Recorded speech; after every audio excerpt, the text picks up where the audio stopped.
Back again with another episode of Getting to know on the hook, guys. Anyway, guys, we haven't done this in a long time, so bear with us. But we've had a lot of things going on in the last little while, and so we just really haven't got around to doing this. But for starters, we haven't been able to get out and fish as much as we'd like to. We've had truck troubles. We've been doing a lot of gardening. Um, we've had other obligations to take care of, but things are slowly falling into place, and we should be back at it soon, getting as many videos as we can possibly get. Um, but first topic we're going to get on is um, the fishing this season. So far, from what I've seen this season, the fishing has been really nice. It was really good in the spring, and then summer slowed down quite a bit, and fall, for most of September, we weren't catching much. And October, it started to pick up a little bit, and right here towards the end of October, beginning of November, we actually managed to get out and catch some fish. Um, we haven't been able to do too much long distance trips this year.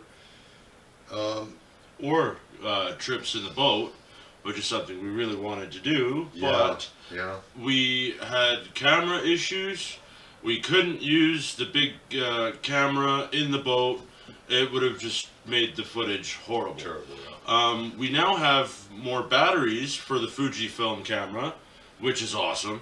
Yeah. That's what we're using today, thanks to my mom.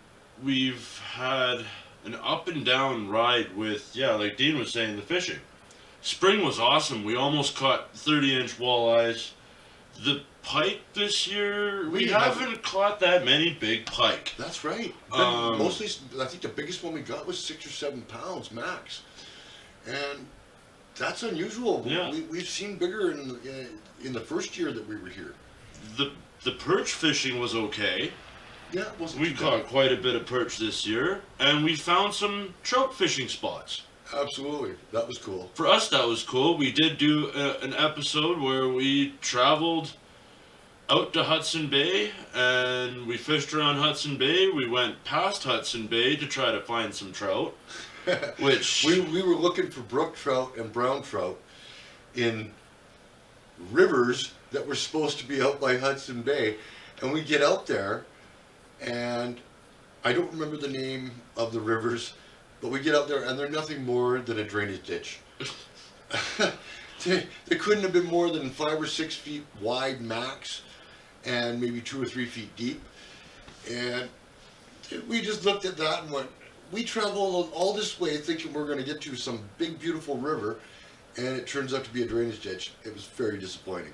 We did find a river, though, on that journey, that it was the Red Deer River here in Saskatchewan. That's right. That looked very good fishing. Like, it looked like it was going to be good, but we were there about an hour and not a bite. And we were using minnows and worms, like most fishing here. Yeah. And I tried throwing some lures, a jerk bait and a spoon, and couldn't catch a bite. Now, More than likely, that was the time of the year, though. We understand that. I was just saying too. I was gonna say too, where the springtime, it seemed like around here was really good. We caught the biggest walleyes we've ever seen. We caught a bunch of fish everywhere. Everywhere. And now I'm thinking that there's other spots that we fished where we haven't caught fish. That I feel like the springtime after ice off, open, is probably the best time to go back. Yeah, absolutely. Now, we've tried different rods and reels this year. My favorite rod by far has been the Annihilator, followed Zebco. The Zebco Annihilator, followed by the Omni Dart Rod. Right. The sensitivity on that rod is just intense. And I've spent a lot of time this year using my ultralight, the Shakespeare ultralight combo, 7 feet long, and I've been using 6-pound test on it. And I'll tell you, it is a blast. Because most of the fish that we've caught basically are something you can catch on an ultralight with 6 pound test. Yeah, you're gonna get the odd pike that's gonna cut you, that's gonna bite you off, but it happens. And but the fight that you get on an ultralight, or in Ben's case, he's got the Omni Dart, which is a medium light, I believe, and the Omni Dart, or no, sorry, the Annihilator is a medium action. Both very sensitive rods, extremely good for the size fish we've been catching. We haven't actually had a chance to go catfishing, something we really wanted to do, channel cats down by Round Lake and the Capel River.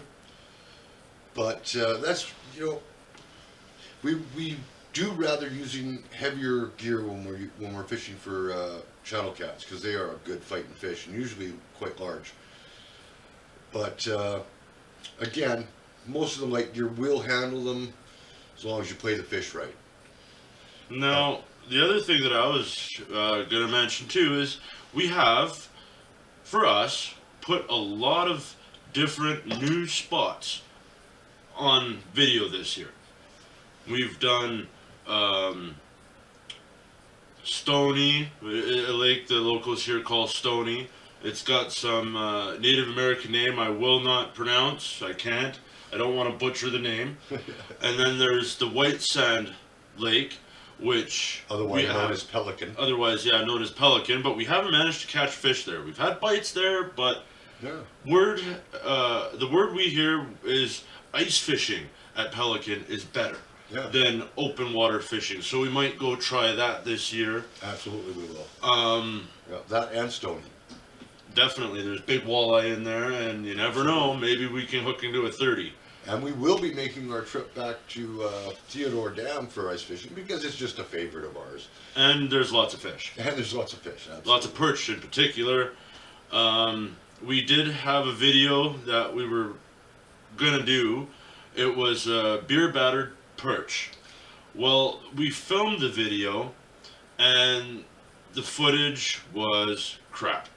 So we couldn't put it out. We will be redoing that video when the ice is safe enough to ice fish. Absolutely. And as long as we can get some perch. But absolutely, we want to redo that video because the sandwiches were awesome. They looked good. They looked great. They were quite delicious. But the footage was terrible. Like we said, we were having problems with cameras this season. And hopefully by next season we will be past our camera issues and we'll be getting clear and beautiful footage. And we hope you'll agree. Another issue that we've been dealing with is, well, I bought this home here and I've been working on the house, so that's been taking up time. But I've also had truck problems, which we had to deal with that. And so it has been limiting our amount of fishing that we've been able to do. But we did get to a couple of new places this year that we had not fished before. Hudson Bay area, for instance. We do not know the name of the pond that we were fishing. I think it was a coal pit. That's what they called it in the synopsis. I think it's a coal pit of some sort.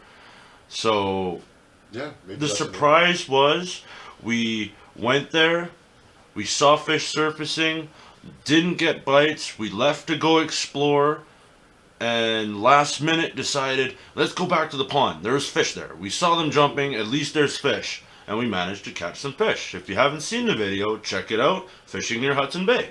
Yeah. But we also managed to, we went to what was McBride Lake. We went to McBride Lake this year, which is something we wanted to try out. But we believe we went there too early. And the fishing was kind of slow. And we haven't been back since, but we definitely are going to make that another day.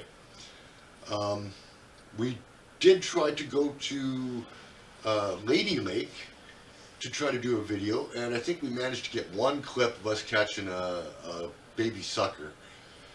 But we definitely have plans on going back and trying to master that lake, because it does have 3 or 4 different species of trout in it, and We really want to figure that lake out. But the biggest, or the most fun we've been having for trout has been in our local pond here just outside of Buchanan. And it's absolutely a joy to fish. Since they stocked it, it is a blast. The trout in there are a decent size, good eating size, and they fight like crazy. Now, which is excellent. Now, don't forget to mention, it's not a pond that anybody can fish. It's the Buchanan Wildlife Pond. So you have to be a member of the Buchanan Wildlife Club in order to fish it. It doesn't cost much. I think it was $30 a person for the year. Yeah, I'm not pretty quite close sure of that to price, it. But yeah. But for locals here in the Buchanan area, if you want to join, I'm pretty sure anybody can join. You don't have to live here. It's just you got to be a member of the town's wildlife club, and that's pretty cool. They do a bunch of stuff with the wildlife club, hunting, and they do Fish derby at Good Spirit Lake, which we plan to do next year. Hopefully we can get in this year, yeah. But yeah, we'll share with you the other project that we've been working on. Absolutely. Oops. And here is the other thing we've been working on, our fishing room. And it starts with this, our thermometer. And we've hung up all the rods. Some of them aren't here because they're over here. We've been using them. We've been using them. Here's our fly rods, our bump board. Here's a smoker we plan to use this winter season. Possible, yeah. Yeah, we got a paddle up there that we don't use. There's an antique bamboo fly rod in that case. Here's the paddles. Here's our little sitting area, and more fishing rods. And here's our maps of the world. We got 2 of them. Awesome. And over here, our map of Saskatchewan. I think this was an Alberta map. And here's another BC, Canada province map. But this is something else we've been working on. Figured we'd share it. And we'll see you on the next episode. Hopefully you enjoyed this episode of Getting to Know on the Hook. And we'll see you soon. Click like, share with a friend, and don't forget to subscribe and leave a comment.